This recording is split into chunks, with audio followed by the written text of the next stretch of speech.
And what I like about what they've done is to make it distinctive from one or the other. So the original was in red, which is how they do it. Because there's a story about Gouda cheese or Edam cheese, like they would be transported across the world. In wax. In wax, exactly. Pre-shipping days and stuff.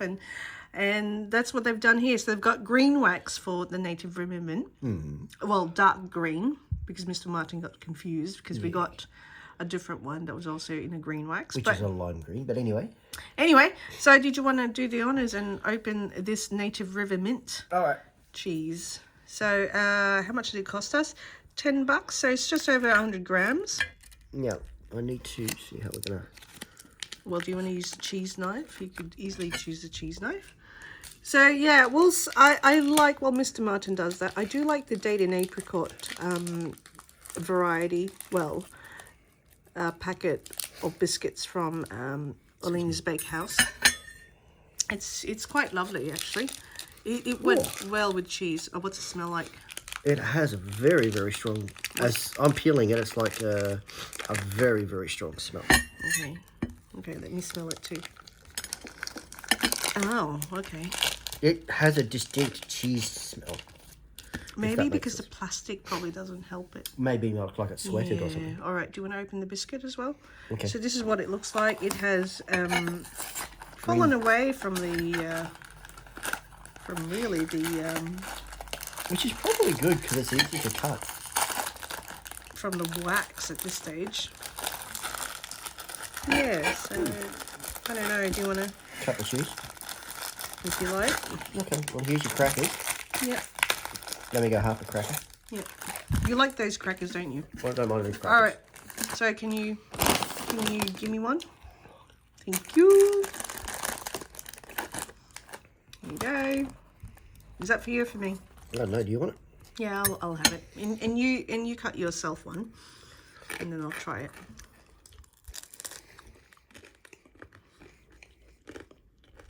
Do you want to cut yourself one? I can just find a bit of cheese without any other flavour. The mint is not strong. Actually, I'm a bit... Actually, I'm going to taste it without the cracker. That's what I mean, because I had too much cracker. Okay. I'm not doing the dainties. I'm going straight for the big bit.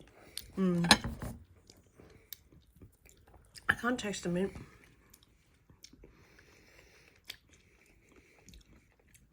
It's yummy, though. Very fulsome. There is a hint. It's not a lot. Actually, in all honesty, if you have it with something else, you'll actually lose it. Can you cut me another one? I've got to try it again without. How big? Oh, bigger. Thank you. Yep. That is weird. You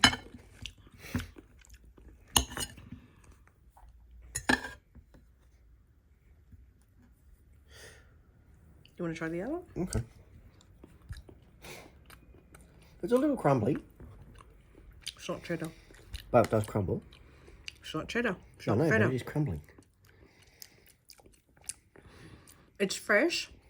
I like this slightly better than the original. Look, when you swallow it and it goes over your tongue, you can actually feel it or taste it more then. But it's not overpowering. It's like... No, it's very subtle.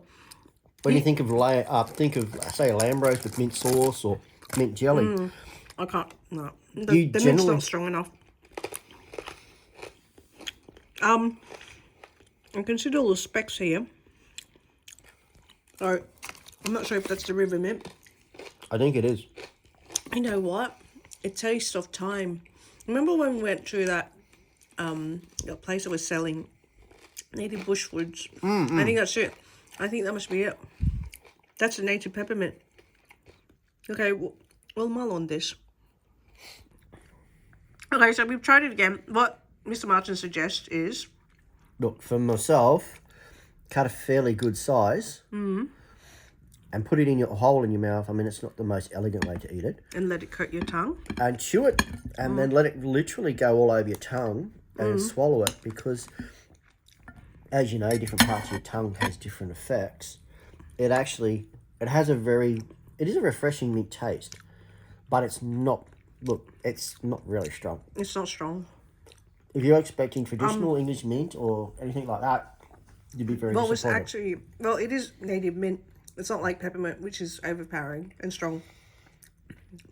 This is almost like Gouda. It's very subtle. So I would suggest you put this cheese with savouries. Really. Something that doesn't have any taste. Well, maybe a ham sandwich or something. Look, with the crackers you currently have. They don't work with the crackers, actually, because it's sweet. And this is not a sweet cheese. I think this is more... This would pair more with the savoury. Or maybe we should try... Do you want to try the salt and vinegar with it? And see? I don't think you're going to get much difference. Oh, we'll see. Come on. Only because...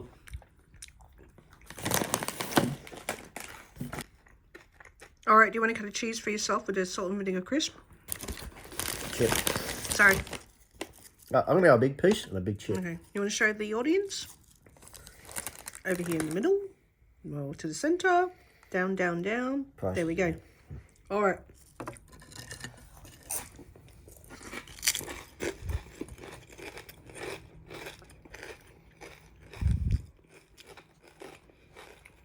It improves. I think it brings out the sweetness, actually. It's killed the chip. It's killed the chip, but it actually works well with the savoury rather than the sweet. Like cracker. a sweet on sweet. Yeah.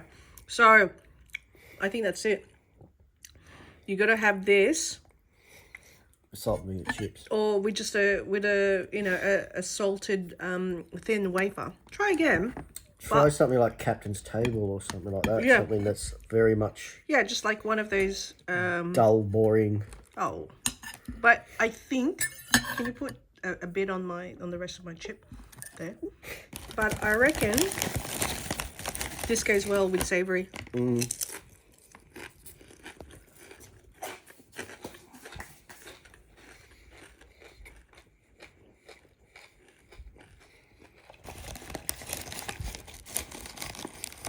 It's hard to say. I like something with a little bit of kick in it. Cheddar. You're looking for cheddar. It's Gouda. Or Gouda. I could taste the mint now. Can you? Yeah. I actually could taste it better as a single block. Well, you would, but I think just having it on savoury, so we're definitely going through this cheese quite quickly. Just having it on a savoury. Okay, now the interesting thing is, Yeah, show. it's very condensed in one Hold end. on, hold on. You gotta go to your right. Yep. Okay, see how it's very chunky looking? It's got all the flex. I'm wondering if, because when it mixes, it settles to the outside before it solidifies. If that actually has a lot, because when we first started, there was minimal chunks. Yeah. So maybe when they. How does that taste? I like it with the salt and vinegar chips. I'm actually quite surprised how well it went. So kettle chips with this river mint cheese from Coolamon, I think pairs well. Can you get me another one? Can you cut me another I one? tell you what, What? That mint taste has come through? that actually, by the looks of it, it's just the way it settles. Okay. Well, it happens in the cheese production That process is anyway. absolutely gorgeous. Do you want to cut it in half? That's too big for me. So here we go. We've gone through 100 grams of Coolamon river mint cheese already in less than 10 minutes. Is that mine? That's Just a big yours. chunk. Okay, do you want to give it to me? I'll give it a little chunk.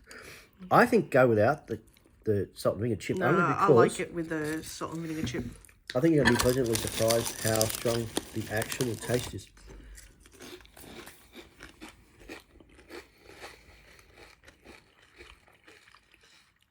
Oh, so it's minty towards the end. I think that's just because when it's mixed, let me think about mixing most things together. When they settle, it sort of settles towards the outside. I mean, as was cutting a wedge, you're literally going to have most of your cheese, most of your mince on the outside. So I didn't mind it that. Okay, well, out of 5. 3.5. Only because you literally have to eat the outside to get a decent mince. Mind you, having said that too, maybe if it's cut a different way rather than being in a wedge, which is hard for a circle, You might get a bit more even distribution, but that's just basic gravity. You can't do much about it. Well, I actually agree with you, 3.5. So this is the second time you and I have agreed on a cheese score, which is surprising to me. Tell me about it. Because usually you and I differ when it comes to cheese. I recommend the salt and vinegar. I could actually taste the mint. There's enough to taste of that. I think my problem was, though, I went in thinking, look at English. Peppermint. No, traditional English mint, chocolate mint, all that sort of stuff. It has that. You can smell it when you grind it. The tang. Yeah, where this is. It's subtle because it's native mint. But Aussie herbs aren't strong. I've seen really, I've seen the except for a couple. I've seen the thyme, but I've not actually seen a mint. Well, anyway, do you want to have the last one? Are you having it unadorned? I am having it this way because it is. That's where the mint is. Okay, so here we go. There you go. So how do you demolish a cheese in just under 15 minutes? It's not bad. Look, this was actually probably the cheese I was looking forward to the most out of their range. Look, the only reason it's scored that way, not because it's a bad cheese, don't diss it because of that. It's more just the fact that the mint is actually moved to the outside. And it didn't mix well enough through them. Anyway, it happens. But it's still a nice cheese. I mean, look, don't base it on that without trying it. Well, there we go. So, Coolamon Cheese Company. Look, I reckon it's worth a detour now. Also, For cheese lovers. Okay, bye for now. bye.